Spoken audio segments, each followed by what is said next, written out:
You know what? I've been around for a while. I've traveled the world, met some interesting people, done some crazy things. So you might just think there's not much that could take me by surprise. You'd be wrong. The world is full of stories and science and things that amaze and confound me every single day. Incredible mysteries that keep me awake at night. Some I can answer. Others just defy logic. Like in Germany, where forensic scientists testing 3,000-year-old Egyptian mummies make one of the most remarkable and controversial discoveries in history. Or the thousands of sea lions that leave San Francisco before an earthquake. Did they sense impending disaster? And in Rome, a mysterious medieval book is unearthed. Do its secrets hold the fate of all mankind? Yep. It's a weird world. And I love it.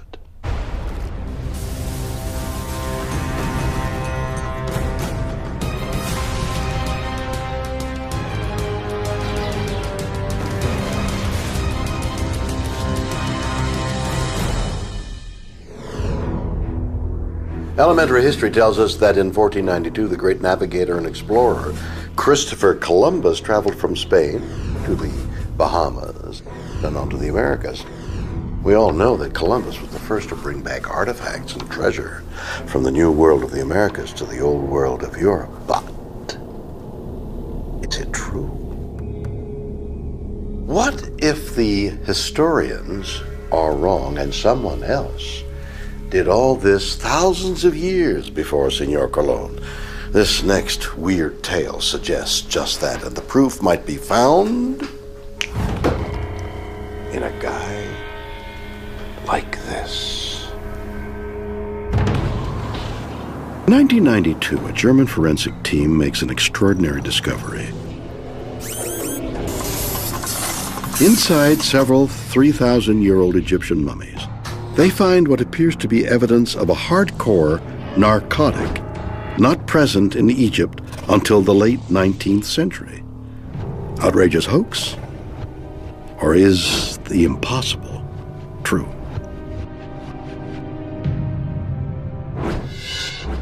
The ancient Egyptians are a constant source of fascination. An extraordinary civilization that gave us the pyramids, Sphinx, and the dark mysteries of the mummies. But new research has unearthed shocking evidence that may present them in a different light and leads us to ask, what was really going on in the Valley of the Kings? It would open a big can of worms for the scientific community. Recent advances in forensic science have enabled us to dig deeper into our past than ever before. But what could it tell us about the lives of people who lived 3,000 years ago? Could forensics unlock the secrets of the ancient Egyptians? Searching for clues, the German forensic team began the chemical analysis of fragile and priceless ancient mummies. They're amazed by what they find. Inside hair and tissue samples, they discover evidence of cocaine. So how did these Egyptian mummies, some dating back to 300 centuries, get traces of cocaine inside them thousands of years before the substance was thought to have reached the Middle East? The only possible answer then, that ancient Egyptians had the coca leaf. In other words, the pharaohs made contact with the native South Americans several millennia before Columbus. Is that weird or what? Let's look for answers. The mystery begins with the coca plant from which cocaine derives, found only in South America. The plant is not native to Africa, so how did South American cocaine get into Egyptian mummies? Bernard Ortiz de Montellano is a medical anthropologist. Like many in the academic community, he questioned the findings. I was very skeptical and knew I would have to look at the original literature and do some research myself. Anthropologist Charlene Klingman is also baffled. The idea of it appearing in ancient Egyptian mummies is surprising. Examining the Egyptian and South American cultures might help solve this bizarre mystery. So, could there be a connection? Both civilizations built pyramids and both mummified their dead. The Egyptians used salts and resins, while the natives of Peru allowed their mummies to dry naturally. But were the Peruvians using cocaine 3,000 years ago? Larry Cartmel is a forensic pathologist. He has tested several mummies from Peru. The first few we tested were all negative, but then out of the 8 samples, number 5 we tested was positive. We had no idea that the cocaine metabolite would last 1,000 years, and later on we found it actually, our oldest one we've had is 3,000 years old. Cocaine is a very good local anesthetic and it's a good pain reliever, so they could have used it for medicinal purposes as well. And then we found that about half the population tested positive for coca leaf use. So it was probably used more frequently than a lot of anthropologists had speculated up until that time. Evidence of cocaine in Peruvian and Egyptian mummies poses an intriguing question. Did the cultures actually interact? Could the Egyptians have traveled to South America? If someone could prove the theory of transatlantic travel and back it up with a significant amount of evidence, it would open a big can of worms for the scientific community. Could the Egyptians have made the perilous Atlantic crossing before Columbus? So here's the problem for the Egyptians. A round trip to go pick up some cocaine would have been around 32,000 miles. First, they would have had to endure the perils of an Atlantic crossing, and they would need to sail around the tip of the Americas. This is an area known as Cape Horn, home to some of the world's most treacherous waters, with winds so fierce that even today ships struggle to make headway. And if they survived the Cape, they would head north to Peru. Now, for their time, the ancient Egyptians were probably the most sophisticated civilization on Earth, but did they really have the sailing technology to make such an epic voyage? The ancient Egyptians built many of their boats out of papyrus, a reed-like plant. Due to the boat's small size, primitive sails, and rigging, it is highly unlikely a vessel like this could survive a voyage to South America and back. It just doesn't seem possible. It would be an amazing, amazing feat. And looking at what the ancient Egyptians have left behind, they wrote down all of their conquests, the heroic activities that they embarked upon, and there is little to no evidence of that. There's evidence of maritime technology, but there's nothing that shows that they came and saw and conquered. And there's another problem with the transatlantic theory. If the Egyptians did go to South America, why didn't they leave a trace? No artifacts from South America have ever been found in ancient Egyptian sites.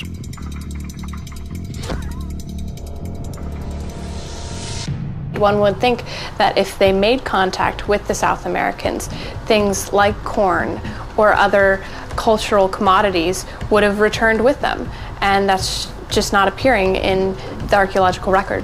So you have no record in the New World, you have no record in the Old World. There is no record in Egypt of a trip that mentions cocaine or going to the New World or going in a reed boat anywhere. There just hasn't been anything to support the theory that these ancient individuals were making contact, were actually making successful journeys across the Atlantic. You have to be doing 200-300 round trips a year to get that much coca leaf into the Egyptian population. So right there, you have an enormous number of assumptions. The mystery deepens. If there was no way for cocaine to have crossed the ocean, why was it found in Egyptian mummies? could have been a lab contamination. It could have been a transfer contamination. Any number of the mummies that you would see in a museum today have traveled beyond getting buried in their tombs. There's plenty of opportunities for contamination to occur. If it was housed in, for say, a crate that might have been used to hold something else at one point in time, there's opportunities for trace contamination there. So we know that there is no way the Egyptians made it all the way over to South America. Oh well, it was fun while it lasted. Columbus, you can stop spinning in your grave now. But the question remains, how did cocaine get in the Egyptian mummies? The 19th century was a golden age in archaeological exploration. The rediscovery of lost and ancient civilizations captured the public's imagination. The idea of ancient Egypt was a sensation. It was as popular as our blockbuster films today. People had an interest in it. They were reading about it. They were studying it. They had a vested interest in this culture. They wanted a part of it. They wanted it as close to them as in their own homes. For the European elite, owning an Egyptian mummy was a must-have status symbol. And a lot of the ancient Egyptian collections that are out there have been housed in people's homes throughout the years. Coffins, mummies, funerary objects. A lot of it comes from private collections. In those days, rich people and nobles and kings had collections of all kinds of things. They would collect strange animals and shells and minerals and, weird things. And among one of the things they'd like to collect was Egyptian mummies. And they'd have these collections of their own private little museums, which they would use on social occasions to take people and show them their collection.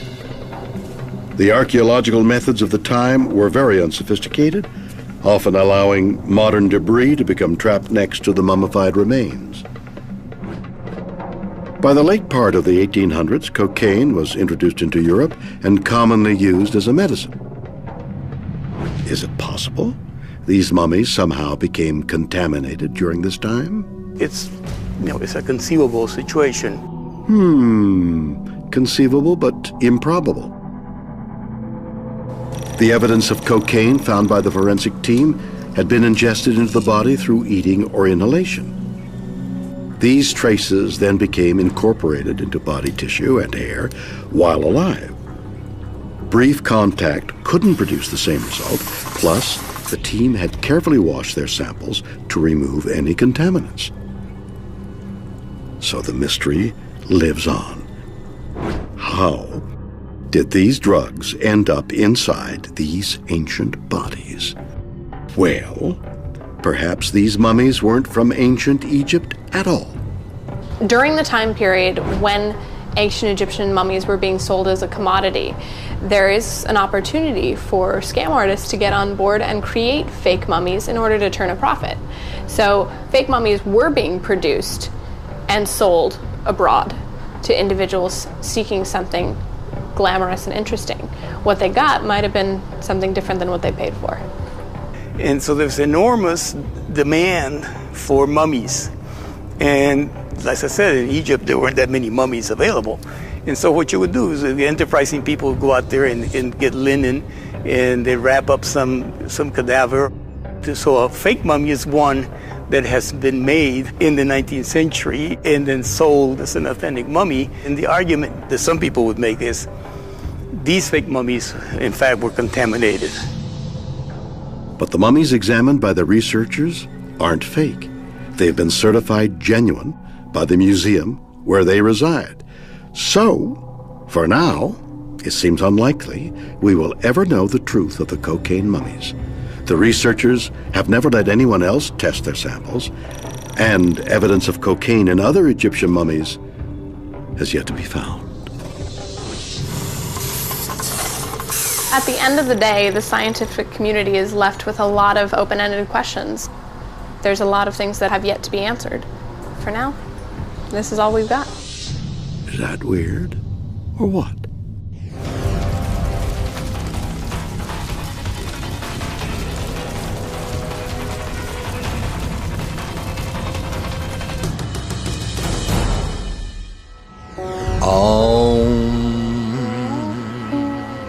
It's common knowledge that we human beings have 5 senses: touch and taste, smell, hearing, sight. But what about the animal kingdom? As it turns out, there are lots of animals out there that can sense things that we cannot. Bats use sonar to perceive objects, and some marine life can sense subtle electrical impulses. But some creatures may even have more mysterious awareness. Be quiet! The ability to sense disaster. San Francisco, December 2009. A mysterious event shocks the city. Thousands of sea lions living on its docks suddenly disappear overnight. Days later, an earthquake rocks the region. Did the sea lions sense impending doom? Weird or what? San Francisco is one of the most popular tourist destinations in America. One of its leading attractions is the thousands of sea lions that live on Pier 39. They've made this their happy home for the past 20 years, but in December 2009, something remarkable happened. Suddenly, the sea lions were gone. They virtually disappeared overnight. Why? Can't answer that one.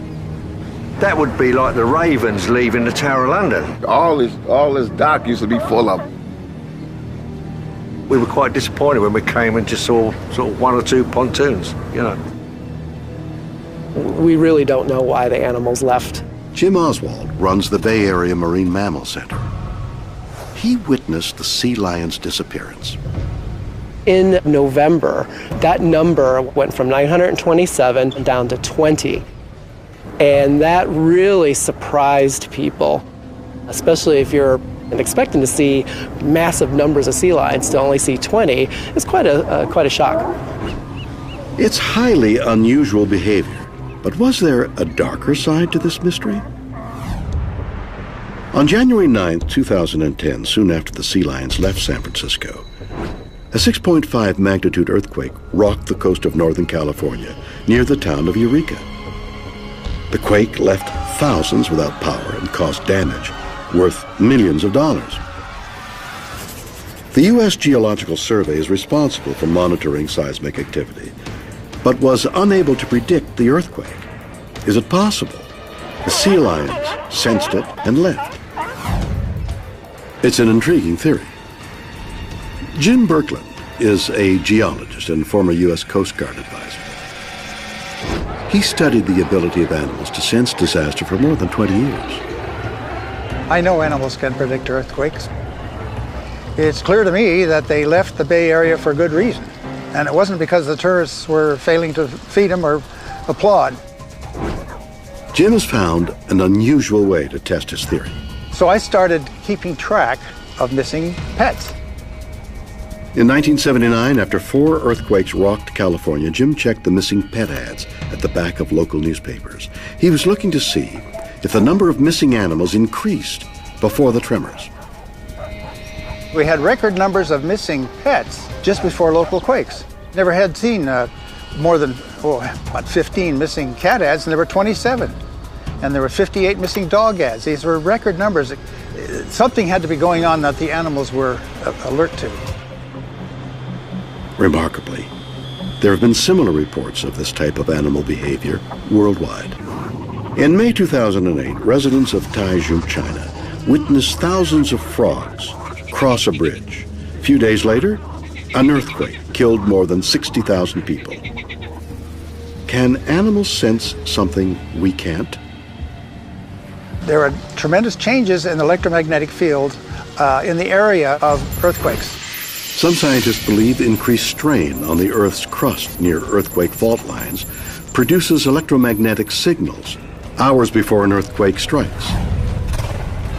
We know the electromagnetic field is troubled by changes in the solar flares, by stresses in the crust, and the animals have been using changes in the magnetic field for navigation for millions of years.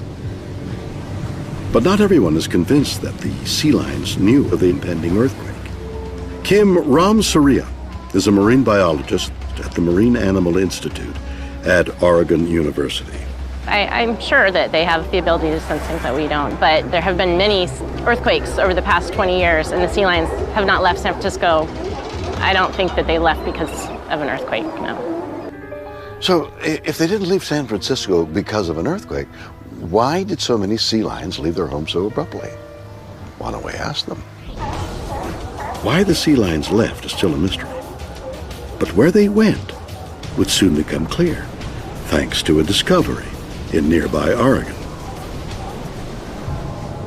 Dan Harkin runs the Sea Lion Caves in Florence, Oregon, 500 miles up the coast from San Francisco.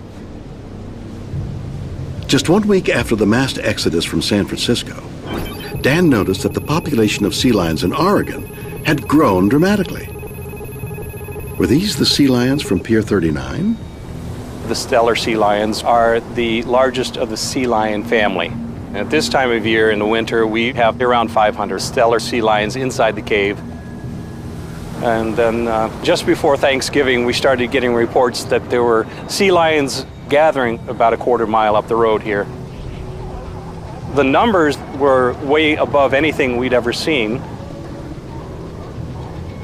So we investigated, and we find out that the beach was just completely clustered with sea lions. So when you have 2,000 or 3,000 more than we normally do, people were bringing in cameras and showing us what they had taken, and I just couldn't believe it. As the number of sea lions on the coast of Oregon grew, it seemed likely they were the ones missing from Pier 39. But if it wasn't an earthquake, what had driven thousands of them 500 miles north of their home in San Francisco? Marine biologist Kim Ramsurya has an incredible theory. She believes the answer could lie with changes to the ocean brought on by something called El Nino. The primary reason for them to travel is to find food. So there is a strong El Nino going on, and it's driving the prey to the north. The sea lions and the other fish-eating birds are taking advantage of that. El Nino is a periodic change in climate that warms the subsurface of the Pacific Ocean by several degrees. It can dramatically affect weather around the world. But could El Nino be responsible for the sea lion's disappearance as well? Maybe. Kim believes the powerful El Nino of 2010 could have caused sardines and herring to travel north in search of cooler, food-rich waters, with the sea lions in close pursuit. So since sea lions can't order takeout, is it possible they just went out for dinner? The fact that we're seeing so many bait fish off of the Oregon coast this year, we're seeing a lot of young sardines, we're seeing record numbers of gulls, we're seeing record numbers of brown pelicans, and they're staying here during the winter where they usually head south. Food is really good here right now, and the sea lions are taking advantage of that. So my guess is that the reason that they left Pier 39 is just because there was a lack of food in that area, so they took off in search of food. So, what is the answer to the mystery of San Francisco's disappearing sea lions? Did they predict an impending earthquake? Were they simply chasing food? Or was it something else? Scientists may never know, but there is a happy ending. In February 2010, 3 months after their disappearance, the sea lions returned to their home on Pier 39. So the mystery remains, but perhaps now San Franciscans can rest easy. Is that weird or what?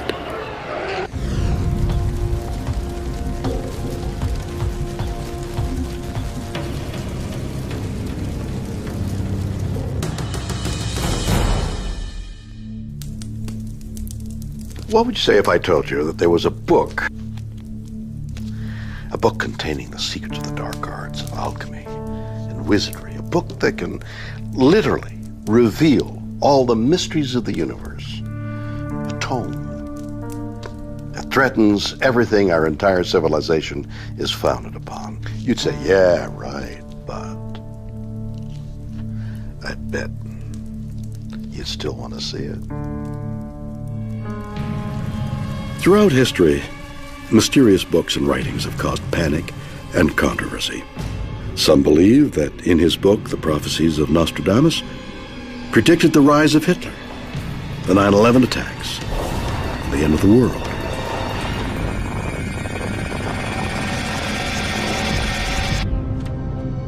But there's another mysterious book that many believe contains other cataclysmic predictions. Its dark secrets are yet to be revealed. Historians, linguists, and codebreakers are attempting to decipher its meaning. What will they reveal? Experts worldwide are obsessed by this item, MS 408, of the rare book and manuscript library at Yale University, its current home. First impression was that it's extraordinarily bizarre, but that it's also oddly familiar. On one level, it looks like something you've seen before. But the more you look at it, the more you realize that it's really like nothing you've seen before. So it only gradually do you become aware that this isn't a normal kind of manuscript at all. This mysterious book is better known as the Voynich manuscript. It was discovered in 1912 by rare book dealer Wilfrid Voynich in a Jesuit library near Rome. Its author has never been revealed.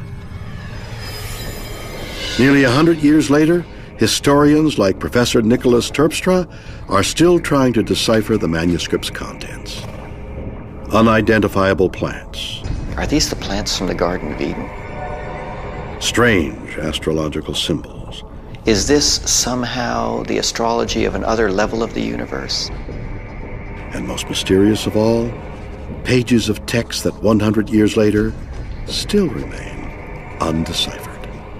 As you try to read the letter, and you realize that it's completely impossible to decipher, and if we can just break it out, we'll find the answer to everything. A manuscript that promises to change the world and no one can read the thing? And if that wasn't enough, no bio on the back cover, no one knows who wrote it? So is there anything we do know about the Voynich manuscript? Well, in 2009, researchers at the University of Arizona carbon dated it and discovered it may have been produced in the first half of the 15th century. And that fact opens up a whole world of theories. You won't believe what I'm seeing here. What mysterious secrets does the Voynich manuscript contain? Could there be predictions like those of Nostradamus, prophesizing our doom? To begin, investigators needed to find out when it was written. In 2009, they got a significant clue. Researchers at the University of Arizona carbon dated the parchment. They discovered it might have been produced in the first half of the 15th century. Could this vital piece of evidence reveal the secrets of the Voynich manuscript? Medieval Europe was a continent emerging from the Dark Ages into a new dawn of innovation and discovery. The early 15th century is a time of extraordinary expansion of people's creativity, curiosity. People were curious about all sorts of things in the world. There's a certain amount of political instability, but there's a lot of economic expansion, and merchants are going to all different parts of the world. There's also a real curiosity about learning, about particularly finding out what the ancient Greeks and the ancient Romans knew and trying to take that knowledge and bring it back into contemporary society. So everybody thought that the way to the future lay through the past.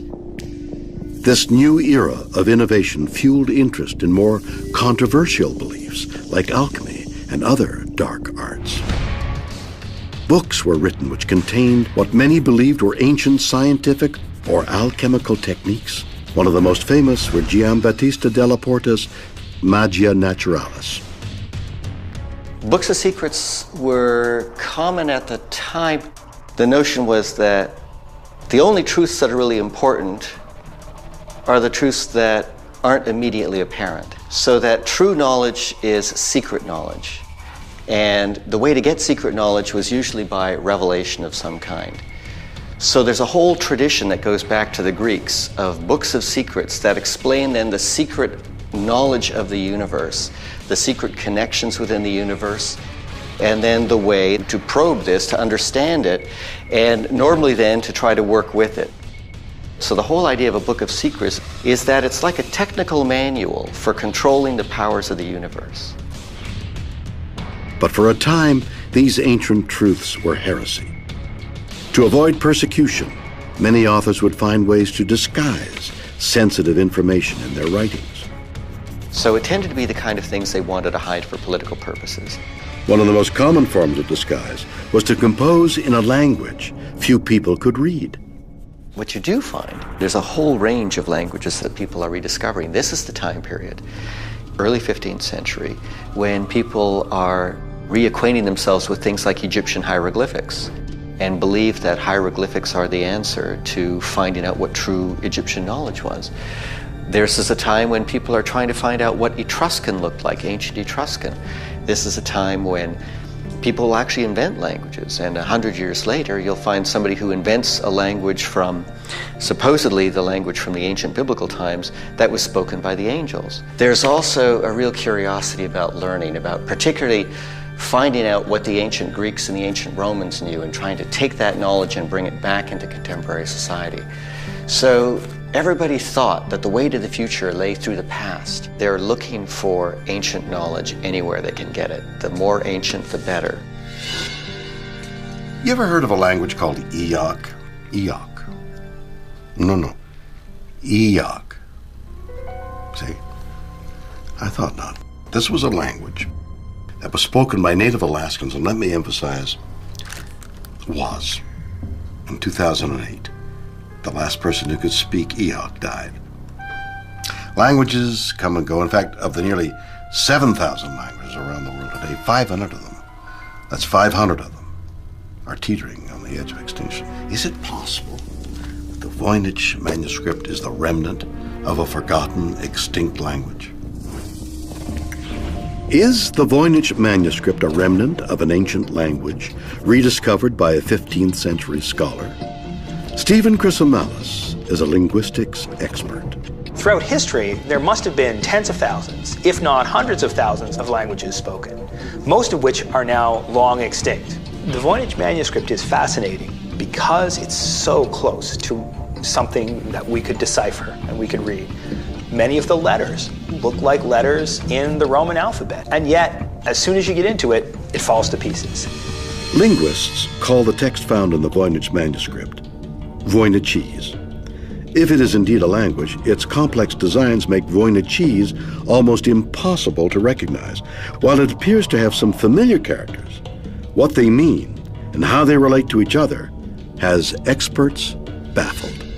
In most languages, if you look at a page of text, the most common words in that text will be short. So if you were to go to your shelf and pick out a book, I can absolutely tell you with 100% certainty that the common words will be nice short words, the, a, of, it, etc. In the Voynich manuscript, the most common words aren't short words, and that's a mystery. That's one of the reasons why some scholars think that it in fact doesn't represent language at all, because it doesn't have lots and lots of those little short words that we find again and again and again in languages across the world. This is not just about English, but it's in fact a property of human language. The Voynich manuscript seems as technically sophisticated as a real written language, but incredibly, it bears no resemblance to any other language that we know of. But some historians believe that was the intention, and the Voynich manuscript's unknown author didn't want its secrets revealed. Ever. Could the secret knowledge within the Voynich manuscript have been disguised with a code, perhaps a medieval ciphertext?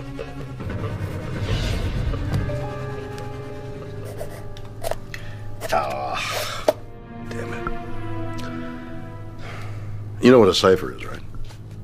It's a way you can encrypt or decrypt something. You jumble things up to hide sensitive information. Have you ever done a cryptogram? Well, that's a cipher. Simple letter substitution game. Not for me, I suck at it. The simplest type of code is a simple substitution cipher, where you take one letter of the alphabet and replace it with another. So A would be encoded by B, C, D. So while a message encrypted by this cipher might look unintelligible, if you study it closely, you'll start to see patterns. If you're encrypting the English language, for example, E is the most common letter used in the English language, say. So when you look at the encrypted text, you might find that the letter L is the most encrypted letter in the text. So then you would suspect that maybe L represents E. The problem, as some of the greatest code breakers in history have discovered, is finding those patterns in the Voynich manuscript. By the Second World War, the art of encrypting documents had been nearly perfected by the Germans' Enigma cipher machine. To crack the Enigma's code, Allied codebreakers had to push their technology beyond its limits. The governments brought together teams of hundreds, if not thousands, of their brightest minds to try to figure out how these ciphers, how these substitutions were working. And in order to break the codes, they had to try thousands and thousands and thousands of different combinations, to the point where they couldn't really be done by hand, and they had to invent machines to break the codes for them. And they started with mechanical machines and eventually built up to electronic machines. Aided by Colossus, the world's first electronic programmable computer, the Allies deciphered what was then the most complex code in history. But then, they tried to break the Voynich manuscript. So many of these cryptographers from the UK and the United States and elsewhere who'd broken these extremely difficult ciphers from the 20th century tried to break this 15th century cipher. So why is it that they failed? Even to the world's best minds, the Voynich manuscript seems impenetrable. If it's a code, no one can break it. If it's a language, no one can understand it. Everything seen on its pages is a mystery. Gordon Rugg is a Voynich expert. He believes he might have the answer. He feels the mystery is not what we can see in the manuscript, but what we can't. Even the most perfectionist modern calligraphers still make some mistakes. They have to erase those mistakes, scratch the parchment clean, and then write the correct text. There's no evidence of that happening in the Voynich manuscript. So the strong implication is that the content didn't matter. The person was just writing gibberish and they knew it. But the perfection found in the Voynich manuscript could reveal that it's a fake. Professor Gordon Rugg believes he has the answer. The simplest explanation for the Voynich manuscript is that it's a hoax. It's a brilliant hoax. It's an amazing hoax. A hoax that lasts for 500 years. Hoax? What? You mean all the secrets of the universe are not in this one book? That raises a kind of obvious question. Why would anyone do that? It must have taken years. Doesn't they have anything better to do? So what could it be? Well, let me think. Why do most people do anything? Usually because of this. Could it be that the manuscript was faked to make money? Could the Voynich manuscript be a perfect crime created by a medieval prankster? To investigate, experts would need to go back to the 15th century. Works like those of Nostradamus were hugely successful when they were first published. The educated classes revered any book that promised the secrets of the universe. There would be a big market for something like this, precisely because it's so strange and rare and because it's so secret. For a Renaissance banker, owning a manuscript was like owning a Van Gogh to a modern-day Wall Street banker. It shows that you're about more than money. You know what culture is, and you're a cultured, intelligent individual. So it's a mark of status. It's a mark of conspicuous consumption. Even if there was a financial incentive to create the manuscript, how could its author make it appear as technically consistent as real language? Most people had previously assumed that to create something the size of the Voynich manuscript as meaningless gibberish would take decades. If you try making up gibberish out of your head, it's surprisingly difficult. You start repeating yourself over and over again. That would be easily detectable. There are cases of people doing things like automatic writing, but again, the record doesn't match what we see in the Voynich manuscript. There are things that you can do like randomly combining characters, but we know the combinations are not random. So all of the plausible, familiar ways of generating meaningless gibberish produce output which is visibly different from what you see in the Voynich manuscript. But Professor Rugg has an incredible new theory. Creating the manuscript was actually easy, and today he's going to put his theory to the test. I think that what we'll see today is large quantities of text coming out, text which has got similar characteristics to Voynichese in different ways. I think another thing we'll see today is how quickly text can be produced using this method, whether or not it would be feasible to use this method to produce a meaningless hoax for profit. Gordon hopes his experiment will reveal how the author created an indecipherable manuscript quickly and easily. To begin, Gordon is using 3 world-class calligraphers. Working on a table consisting of 600 blank squares, the calligraphers copy random syllables from the Voynich manuscript into the squares, leaving some of them blank. 3 squares are then cut in random positions from heavy cardboard called a grill. The grill is then placed anywhere on the table. This simple technique reveals a Voynichese word. Finally, the word is copied onto a page of manuscript. The grill slides to the right and it's repeated. Using this method, the entire Voynich manuscript could be created in weeks. These people have produced text that looks like Voynichese. They produced it fast. At this speed, you'd be able to produce the entire manuscript in a matter of weeks with a team like this. So I think this shows that my method's certainly feasible. The experiment suggests that the author could have created the Voynich manuscript quickly and out of greed. But until the truth is revealed, for many, the mystery remains. If this remarkable book does contain dark and mysterious secrets, we'll need to discover new ways of finding them. Weird or what? I get it. I can read this. You saw Takema as etc. Go to now recovery. It's so close to what we know, and yet it's so far from what we can decipher. So something that lies just outside our grasp. We need to find out what's in there because it is so intriguing.